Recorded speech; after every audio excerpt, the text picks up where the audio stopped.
Hey everybody, it's Tyler Esselman. And it's Michael Osinski. And you are listening to This One Goes to 11. This One Goes to 11, the podcast where we invite someone to share an album with us that they believe is just gosh darn perfect. So gosh darn perfect, Michael, that 10 out of 10 just isn't good enough. No way. So Tyler, I got a really important question for you. I'm ready. If someone were to ask you to identify the movie that best explains who you are, what would that movie be? Man, I told you it'd be a difficult one this week. You done me dirty with this one. Oh, man. Well, right off the bat, It's a Wonderful Life comes to mind. Oh, okay. Why? I think there's something about my values in that movie, you know, like there's something, because I think you could also say Lord of the Rings, the trilogy as a whole. I'm idealistic. I'm a dreamer sometimes, and so I think I like the romance in films like those two. So maybe I feel like I want to have a little George Bailey in me, you know, sometimes, or a little Samwise Gamgee if we're going to the Lord of the Rings route. What about you? What would you say if somebody asked you that question? What would be the movie that most encapsulates you? I mean, I think if I'm thinking about who I am now, I'd have a hard time thinking about that because it's funny, but even as I age, I feel like I'm losing touch with who I am in some ways. And that's I'm not like I cry for therapy or anything like that. It's just you know, I mean, the first movie that comes to mind when I think about that is Eternal Sunshine of the Spotless Mind. Great choice, yeah. I'm an Enneagram number 4, so I'm constantly living in my head, right? So the idea that, like, the way I look at and think about relationships, I'm kind of constantly, like, rehearsing and re-rehearsing and overthinking what's going on in a relationship. And it feels kind of like that's what's happening with those characters in that movie. Yeah. But then also Michel Gondry's, his style and the way that it's shot and the sort of, like, techniques that are used it feels like an artful way of exploring a deeply human experience. And I think that's I feel like that's me in some ways. If you're talking about getting further and further away from your identity or feeling like something's fading, that connection to some essential part of yourself is fading, then I think there's a very direct correlation between that film and that sentiment. So good choice. I approve of your choice for sure. Thanks. I approve of yours as well. Thanks. Yeah. You and I love movies. You and I love theater. You and I love storytelling writ large, as I like to say. One of my favorite phrases, clearly. And so, you know, every now and then we have somebody bring to this music-based podcast a soundtrack to a movie, and it's happened yet again today. Michael, who are we speaking to today? We are talking to my friend Allison Heishman, who is an arts administrator, theater director, and educator who has been a member of the Philadelphia theater scene for over 15 years. She's the artistic director of Simpatico Theater and has previously made theater with Azuka Theater, the Wilma Theater, Arcadia University, Rowan University, Flashpoint Theater, started by yours truly, as well as 4 other Drew University graduates, Tiny Dynamite, Revolution Shakespeare Theater, the Walnut Street Theater, and the National Constitution Center. She is a senior lecturer at the Ira Brine School of Theater Arts, the University of the Arts, and a proud alumna of Washington College in Chestertown, Maryland, or Maryland, as I used to say when I was little, and I didn't realize that the Y was a short I sound. So, yeah. I've known Allison for quite a long time. She was around for the decade immediately following the formative years for me. And as you will discover, dear listeners, we are also part of an elite squad. But I won't say an elite squad for what. We'll just leave it at that. She's great. Love meeting people from this period in your life. I have I have a little movie in my head actually of what it must have been like to be in Philly in the Flashpoint Theater years. Must have been cool. Must have been gritty and fun. I mean, ask my friend Derek about the time I talked about rolling chicken on the floor.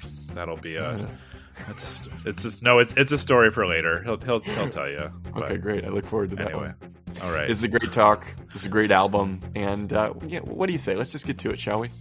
Let's shall.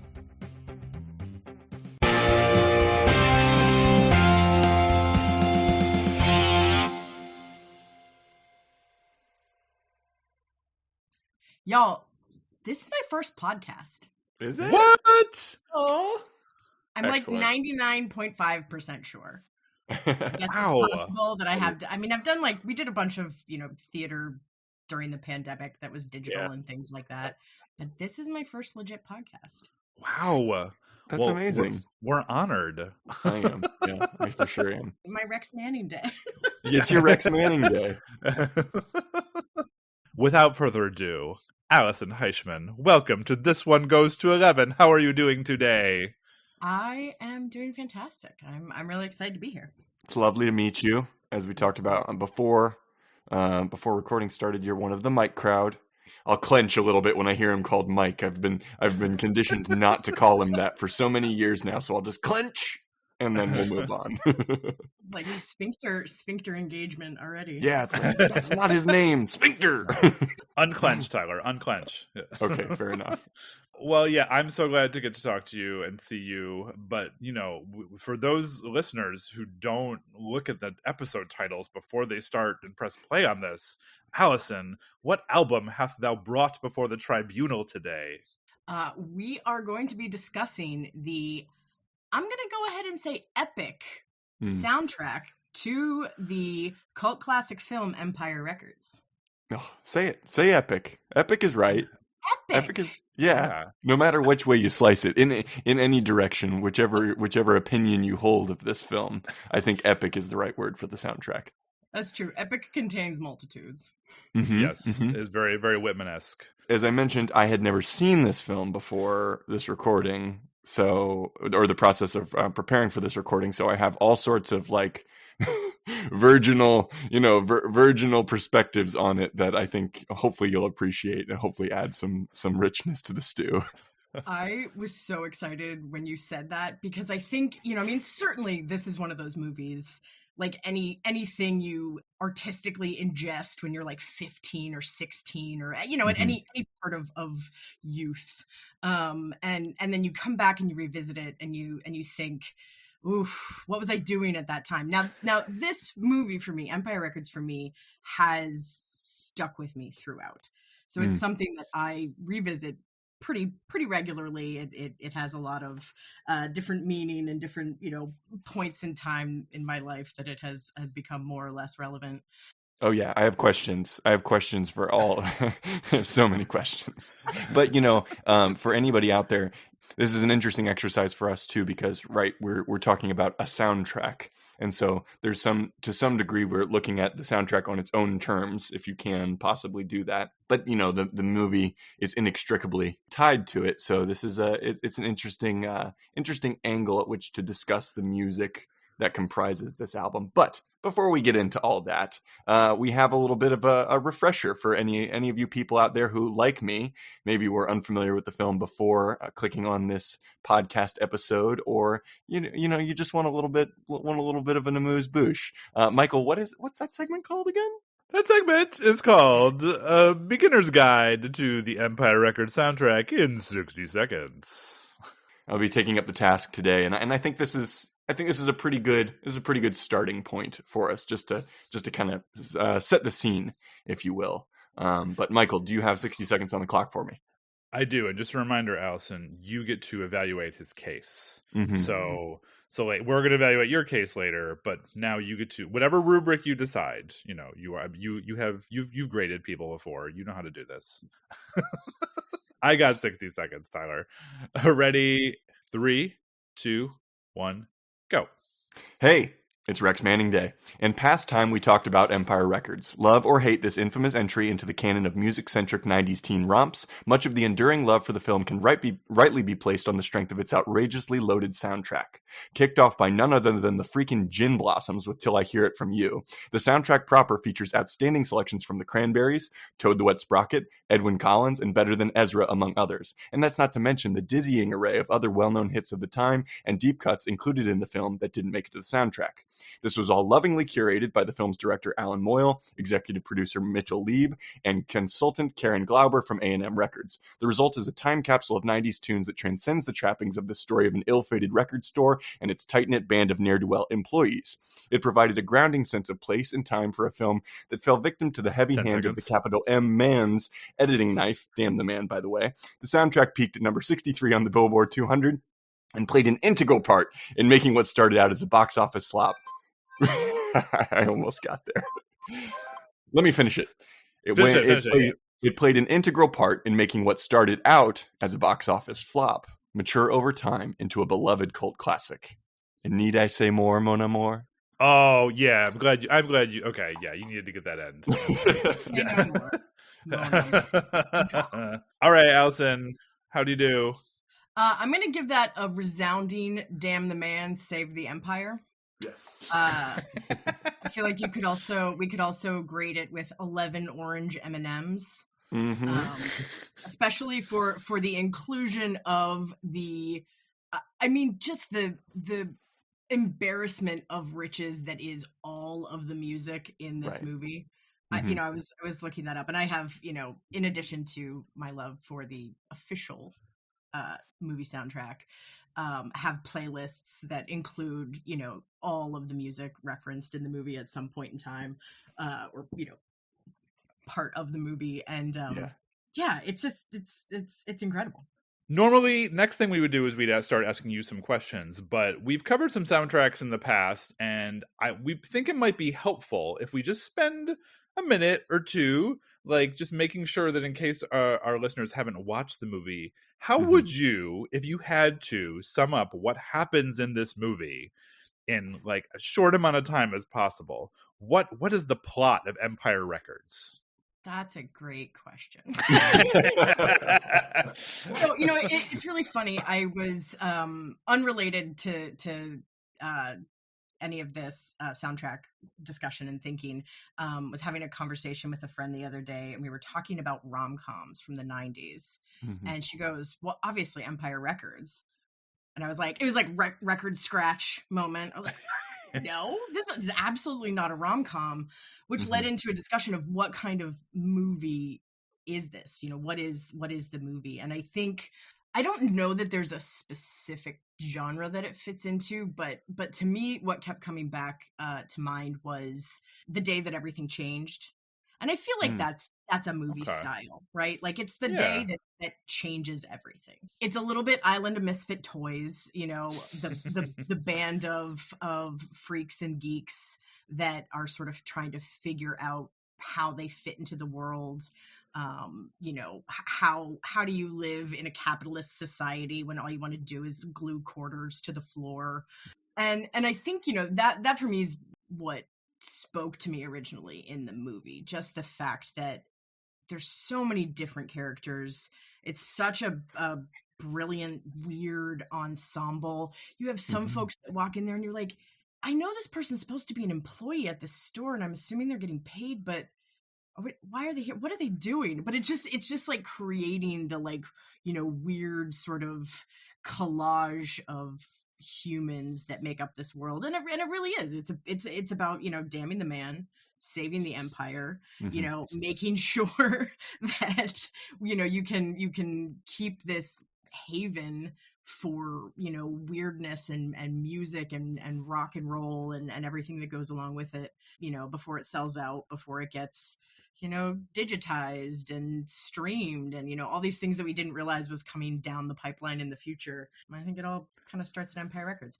That was not a short version of that, but maybe you could probably get a few sound bites from that. I mean, also too, like, how do you sum up the plot of if you were to sum up just the plot of this movie, you could probably do it in like 7 words, because it's a movie about like a ton. I will also say a ton of employees, so many employees at this independent record store, like a ton of employees all trying to save this record store from being, bought out by whatever the big conglomerate is. But that's the plot. But what the movie really is about all these like kooky people doing weird stuff, which, let's be real, by today's standards, some of the scenes that happen, you're a little bit like, I think they probably handled that differently in 2024. Oh yeah. And I think that bit about it being the day that everything changes is astute. I'm going to give you 3,000 points for that. It's a good read. And incidentally, the subject of the song that ends the film, right? This is the day your life will surely change, which, by the way, one of my favorite songs from the entire movie. And anytime that song pops up by I really enjoy that. Also, terrible band name. But there's something about it being like they're in this they're trapped. They're basically trapped in this store, right? This is their entire world, and they have to negotiate all of the little politics that come up as they host this Rex Maaaaaanning guy, and that ends up being just enough drama to get us through 90 minutes, right? Yeah. I feel like that's a good place for us to start. Let's talk about your relationship with music. This is something we like to kick things off with, because you get a chance to kind of give us a picture, paint us a picture, if you will, of what your relationship with music is, what it has been, what it is now, writ large. When y'all first reached out to me, I think my response was, I don't really like dive into music real deep. I don't know how much I'd be able to talk about anything. I've always kind of thought of myself as as having sort of a lazy taste in music. I've upgraded myself to casual. I'm a casual lover of music. Now, Great. That said, I've been a theater kid since I could walk. Probably even before that, did choir and the musicals all through school, and love to sing. That's now more manifests itself as like enjoying some karaoke nights out. Not intentionally necessarily, but I've been lucky enough to surround myself with some great friends who are very passionate about music, and so I just kind of follow their lead. They're like, hey, I've got an extra ticket to this concert. Want to go? Absolutely. Hey, have you heard this? You should listen to this music. Fantastic. I let like the algorithm and also my dear close friends basically curate the soundtrack of my life. I have, there are some songs that I return to again and again, and I have, my playlist of music that I throw on at any given moment. But I think too, and stop me if I'm getting ahead of myself here, I think that's why I was drawn to soundtracks at first, when we started talking about this, because I think when music does speak to me, it speaks to me as a means of telling a story. And I think that comes with my theater work as well. But like, I love a needle drop, or like a really fantastic, like diegetic sound cue in a movie, or like, a TV especially, I think has been just killing the game, when it comes to music and needle drops and making really smart, interesting choices. And so, for me, a soundtrack is enhanced by the story that it's telling. And I think that's one of the reasons that this soundtrack in particular, I think, is my standout. I love that. You get 9,000 points for diegetic sound cues. I knew it. I knew you were going to give her points for that. I was because I felt it in that moment too. I was like, "Oh, you're getting points for that for saying diegetic." Yeah. No one's referenced a diegetic sound cue on the pod yet. I need to do that, Michael. I think actually, correct me if I'm wrong, Tyler. I think every single person who has nominated a soundtrack thus far has been a theater person. Yes, I was about to say that was a look at you and I, simpatico co-host. Look at that. But this is something that has been a trend, is whether it's a playwright friend of ours or a theater director friend of ours. Shout out to Lavina and Gil, and those are the people who've brought us soundtracks, and we've had a few more too. When you come at things from like a narrative point of view, it can be really easy to just like listen to it on repeat. Right? There's a replayability to a soundtrack or a musical that I think can be very effective. Let's talk about musicals real quick. You mentioned musicals. Any musicals very close to your heart that might have been on repeat for you in the way this soundtrack was? Back in the day, it was 100% Rent. Oh yeah. That tracks. That was the end all be all. Peak 90s musical theater kid. What are the musicals? So the musicals that I was in high school, those also like hold a place in my heart. So Man of La Mancha, The Impossible Dream. I mean, I actually still return to The Impossible Dream quite a bit. Absolutely. Cool.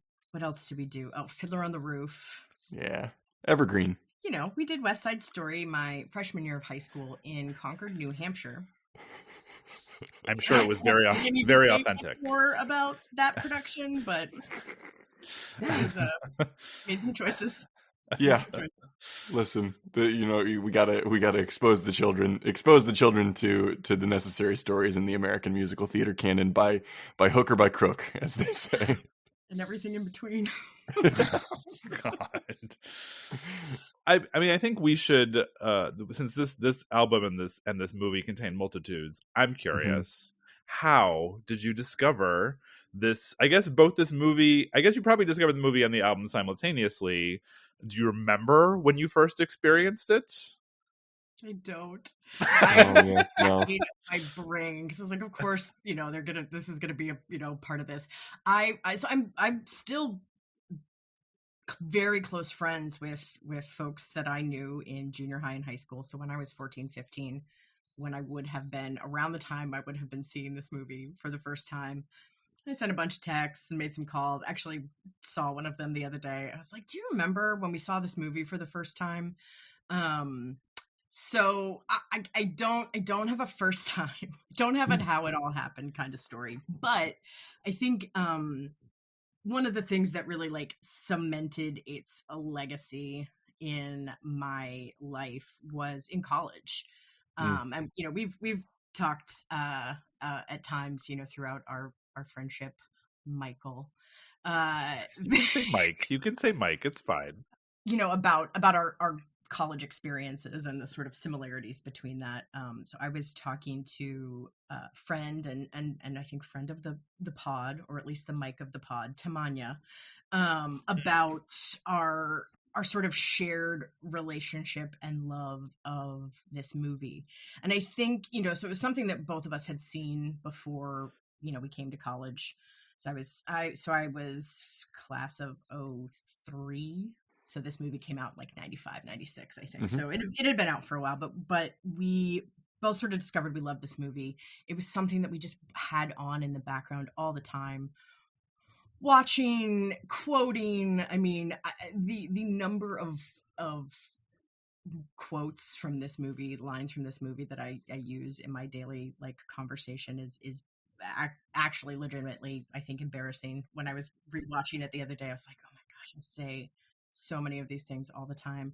But it became like a shared love language of friendship. And we also, I think, maybe not while it was happening, but certainly in reflection, we were kind of this band of misfits trying to make theater in this really small liberal arts college where like all of our professors were Joe, and we were doing ridiculous things like spending all night painting sets in the shop and doing a different production every weekend, and just kind of living this like weird boho like misfit fever dream that I think really is at the heart of this movie. We would walk around with like couch cushions from the green room under our arm, and just we were ridiculous, and we were young, and we continued that, I think, through our early days in Philadelphia, where we were self-producing, we were making kind of like quick and dirty theater, we were creating this found family, to try and kind of damn the artistic man in a way. It all just kind of stuck. Like it never there was never any part of it that started to feel less relevant to what was happening in life. I mean, even to this day, where I was watching it now, and I was like, oh my God, I had this moment where I was like, as an artistic director of a small theater company, I'm Joe now. I have aged out, so I don't know if I haven't mentioned this on pod yet, but I mentioned this to you too. My character, like the heart of my heart in this movie, is Mark. Mark, bless Ethan Embry, much lauded 90s character actor Ethan Embry. Oh yeah, he's great. And so just kind of in these last few weeks, really unpacking that life journey for myself, going from Mark to Joe, and sort of being like, oh right, now you're in charge of the circus. For any of our listeners who may not be familiar with the kind of dichotomy of that, Joe is the store manager played by Anthony LaPaglia. Hot dude, by the way. That hair, like amazing. what the heck? Yeah. Playing the drums. Yeah. Mwah. And so grounded, like Joe is like a metronome in this movie, as far as I'm concerned, and he's sort of father figure to all of these crazy kids that are running around the store. One of those crazy kids being the Mark that you reference, who is just the kind of, I guess they would use the word spaz back then. I don't think it's a great word to use now, but like I think he talks about it being like a kind of riddled with ADD kind of kid. He gets high on pot brownies at one point. He's just sweet, though. He's very, very sweet. He's the sweetheart of the bunch. Yeah, I actually feel like I read somewhere that Ethan Embry was in fact just like stoned this entire film. Like the filming of the movie was just like, why not? Yeah. Yeah. Well, what's interesting about the making of the film, if we talk about that, is that so the director, this Alan Moyle guy, who he had directed this, what was it, Pump Up the Volume? Pump Up the Volume with Christian Slater before this. So he was kind of coming into the creation of this film with some credit in the bank, because I haven't seen that one either, but I guess pretty good. Have you guys seen it? Yeah. I never saw it, but I haven't seen most movies, so I'm not a good barometer. Continue. Okay. Fair enough. But it sounds like in researching this, what sounds fascinating about the process is that this Alan Moyle character seems to have really intentionally tried to make a music film. Like it was like in earlier versions of the script, of the screenplay, there was more about the music itself, which I feel like is really interesting, because you lose some of that in the theatrical cut. You lose some of the, like, why aren't they talking more about music if this is supposed to be a music movie? And the music that's playing all around them is so incredible and like fits so well that it just feels like there's a missed opportunity there. But I found that really interesting. They filmed on a soundstage in Wilmington, North Carolina, and they just created this little world, this time capsule of the record store. Were those things that you became aware of, like the creation of the film, in your love for it? Like what part does that play in your love for this album? Yeah, a little bit.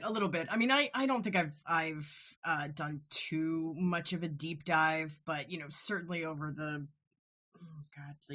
almost 30 years. Don't count. You don't have to count. Numbers are a construct.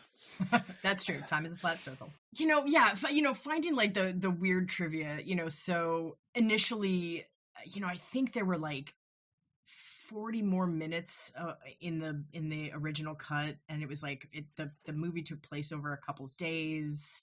Elijah Wood is like listed as a character named Andre in the film, who just got like completely cut out. Like, who knows who Andre was and like what role he filled in this world. Bless. And I mean, he's in the like scroll, at the end. The record store is fictionally, set in Delaware.